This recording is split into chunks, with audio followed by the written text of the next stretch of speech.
Time now for some sports news. Super Falcons coach Edwin Okon says he's not relying on foreign-based players for the All-Africa Games and Olympic qualifiers against Mali.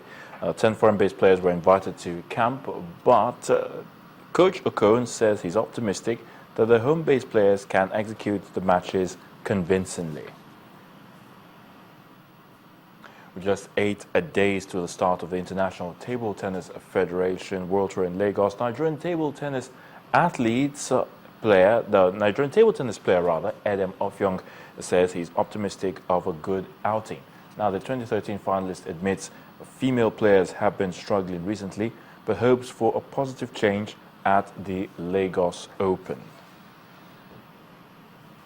The city of Durban has formally handed over its bid to host the 2022 Commonwealth Games. At a ceremony in London, Team Durban presented their proposal to the Commonwealth Games Federation President Prince Imran of Malaysia. If successful, the opening ceremony will be done on July the 18th, 2022, the late Nelson Mandela's birthday. Now, Brendan Rodgers believes Liverpool have found a way to recover from a tough start to the season, and with the race for a top 4 finish getting more intense. The Reds have hit form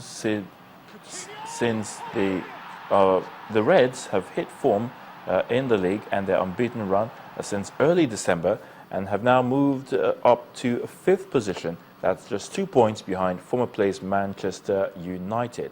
Coach Rodgers told the press conference that at the moment every game is important and his team is staying focused.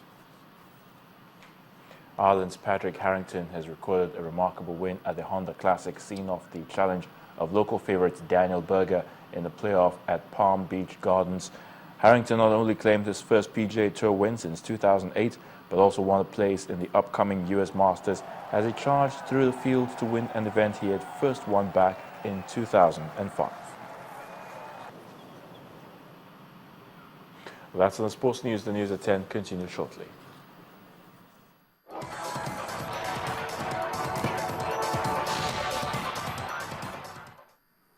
Well, the Namibian President Hifikepunye Pohamba will be leaving office $5 million richer, and that's all thanks to the Mo Ibrahim Prize for African Leadership.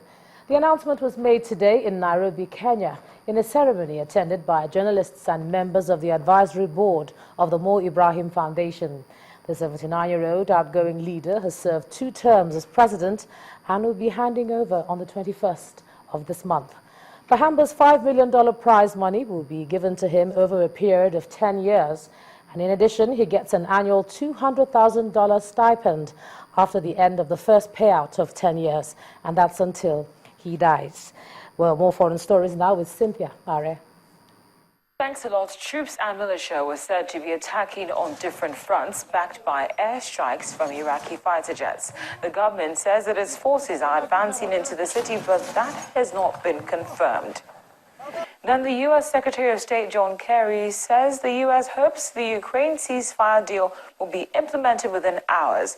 But Mr. Kerry said he had warned Russia's foreign minister that his country faced further consequences if conditions were not met. Speaking after their meeting, Sergei Lavrov told the United Nations that there had been tangible progress with the truce.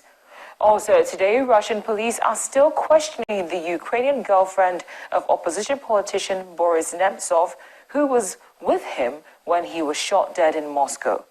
Anna Duritskaya's lawyer told the Russian media that she was anxious to go home temporarily to see her mother in Kiev. Finally, South Sudan's army says it's demanded an explanation from the leader of an allied militia accused of abducting hundreds of boys from school.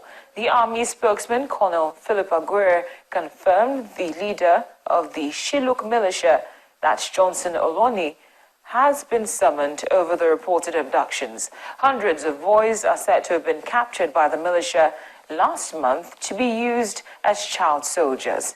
And that's the foreign news wrap-up. It's back to you now.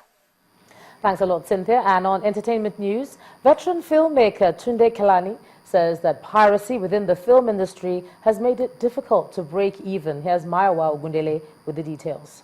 Star, the beer that gave Nigeria its original shine.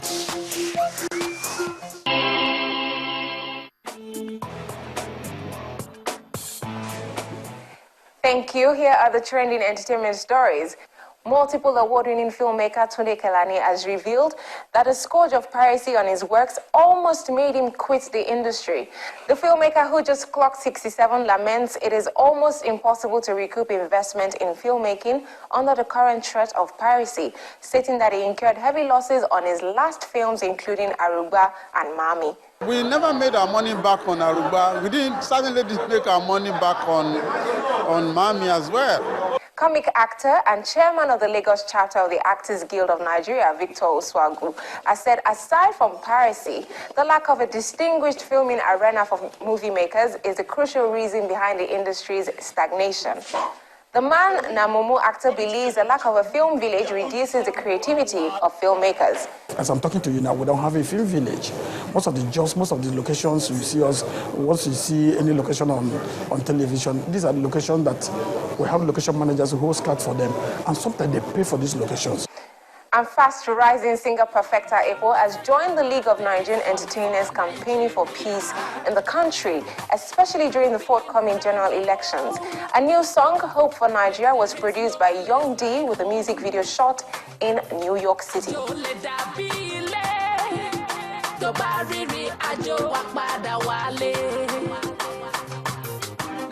And 5 years after his passing, critically acclaimed rapper Da Green will make a musical appearance on a new track by singer Terry G. According to Terry G via his Instagram page, the Pon singer is featured on a track off his forthcoming album. And gospel singer and power bike enthusiast Tony Adebola has unveiled plans to ride his power bike from Nigeria to Europe in a bid to break a world record and put the country in the news.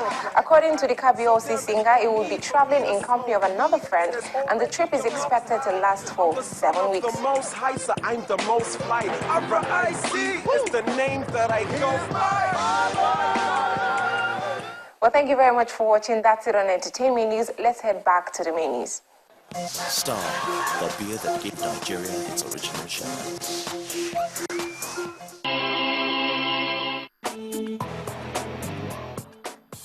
Thanks a lot, Mayowa. And the main news again. The current fuel scarcity has continued to take its toll on motorists across Nigeria as they complain of buying available products at increased prices. But the NNPC has insisted that there's no shortage of petrol in the country. Residents of Ebonyi State today took to the streets to protest against the move to impeach the state governor, Martin Zelechi. And Namibia's outgoing president, Pt.4, has won the Mo Ibrahim Foundation's $5 million African Leadership Prize. Well, that's the news at 10 tonight. Thanks so much for staying with us. I'm Ijoma Onyato.